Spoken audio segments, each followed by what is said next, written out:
Hey, Vampire Weekend next week. Vampire Weekend. The band, you're gonna have that. Yeah. Great. Well, no, not Vampire Weekend. Hollywood Vampires. Oh, the Vampire Hollywood... Weekend was here 2 weeks ago. Oh, Yeah. Did you not say Vampire Weekend? I said Hollywood Vampires, which is... That's, Alice Cooper. Yeah. Joe Perry, Johnny Depp. Yeah. There you go. Yeah. Guys all with day jobs. Yeah, guys who have other things to do. Coming in and horning in on your musician union dues. What's that about? They're very open. They're able to share, and they still get paid the same. And you came up with the name of this comedy club how? Well, my parents actually came up with it. I love that you said you gave the only true important information about how to find it in Las Vegas. It's across the street from Caesar's Palace. That's right. Oh, we all know how to get it. That's ignite. What, you couldn't get catty-corner to the top? Did they tear down the dunes so you can't, you can't get a room in there? Yeah, no. Damn. Yeah, we wanted to be... You know, I remember back when you were doing your comedy skits in the lounge at the Aladdin. That was some good stuff. That was me smoking a Nat Sherman. It wasn't the other thing. How you doing? I saw you the other night. Yeah, we were right next door. Yeah, you were next door for the premiere of the Toy Story 4. Yes, I was there with my 2-year-old son and my 4-year-old daughter. Now the 2-year-old. Mm-hmm. How did it's not a horror movie, but there's some toys that maybe are a little bit creepy. He wasn't bothered by it at all. Yeah, I think maybe he's too young to be scared of that stuff. Was he even looking at the screen? He was looking at the screen the whole time, and he kept saying, Woody, Woody, Woody, Woody, to the point where someone behind us went, shh. Well, that wasn't me. Yeah, that was you. No.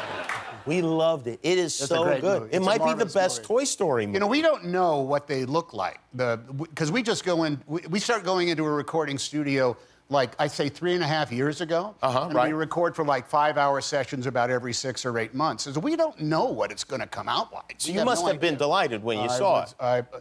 It sounds ridiculous because I'm in it, but it's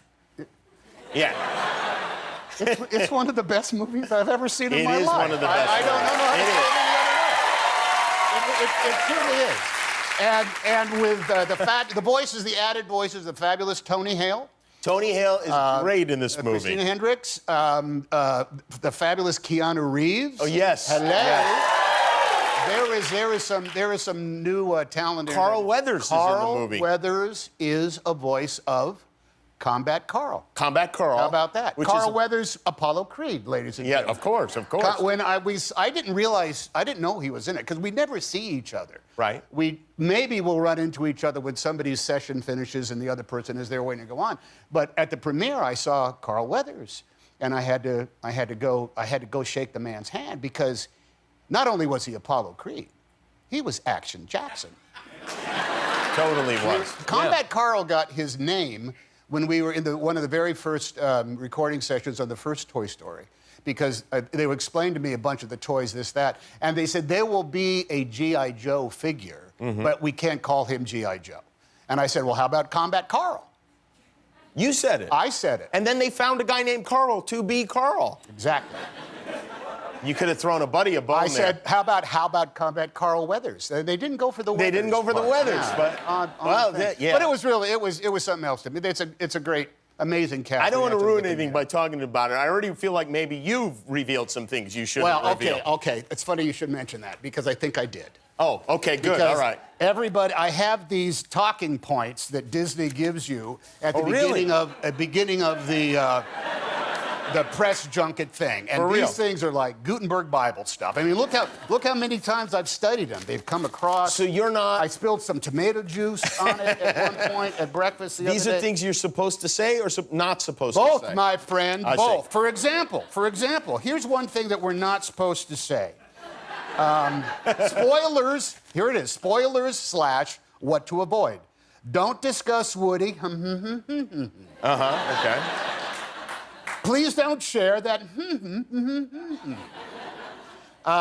And we shouldn't. There's just all sorts of rules. But there is one thing. They also give you sample questions. Oh, really? Which you have yet to ask, my friend. I'm sorry. They didn't give them to me. This is both for me and Tim Allen. Tom Hanks and Tim Allen. Can you talk about how Buzz is learning to listen to his inner voice? Okay. Right, all right. And here's a sample question, and I'm still waiting.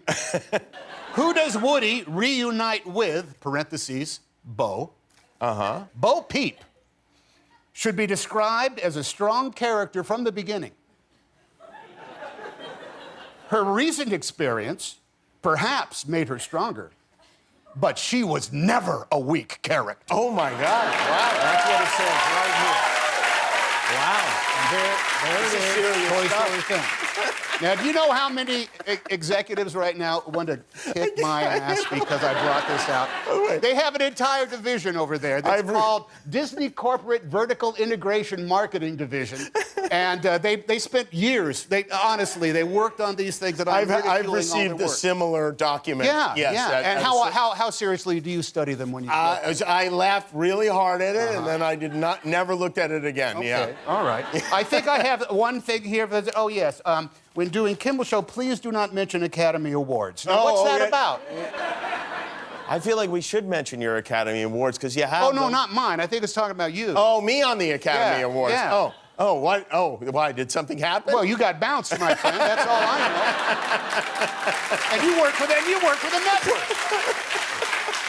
But they do give you this. And that's actually a much more thicker packet than what I carried around. I wanted to ask, because you're from Oakland, Yes. if you're following this series and if you're into it. The Golden State Warriors. I was there. I was there during the Rick Barry years. Right. I saw Kareem Abdul-Jabbar play. Then I actually saw the Buffalo Braves and the Baltimore Bullets play in the. Isn't that a great name for a basketball team? Yeah. The Bullets. Yeah, and then there was the Washington Bullets, which was even worse. I guess the term Baltimore handguns, that wouldn't really decide on it.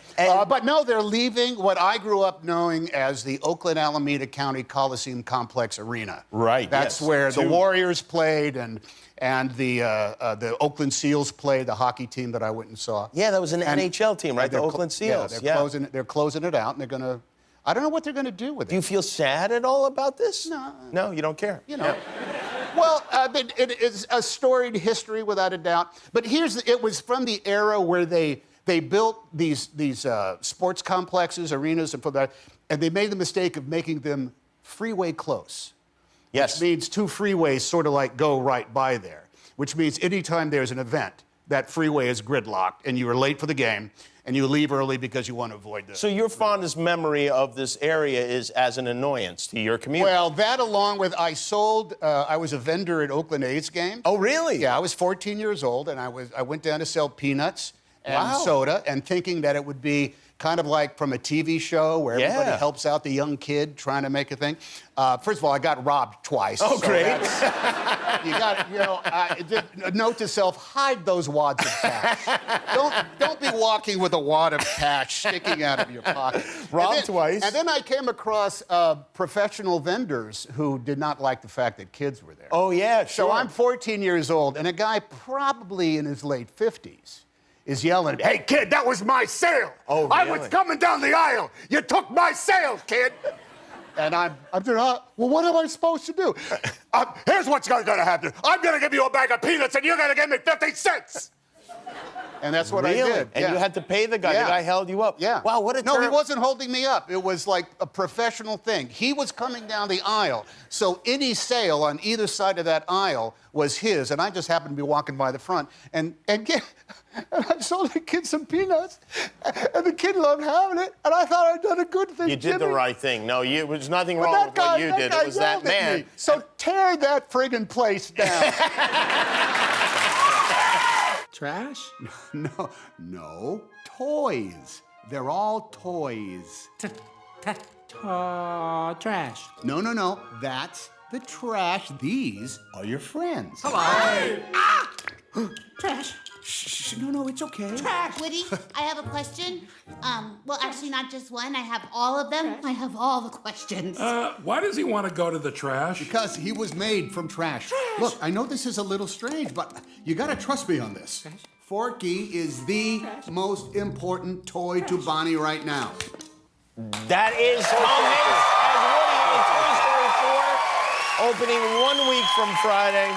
Tony Hale is Forky there. Tony Hale plays Forky. He's so good, the movie is sort of called Toy Story Forky, which pisses off all the rest. I bought a Forky toy on my way out of the theater. That Forky is going to be, kids are going to be cursing is what's going to be happening because a 3-year-old can't say Forky without it sounding like the F word. I believe that's what Disney corporate planned. If you like that video, click subscribe and we'll be together until one of us dies.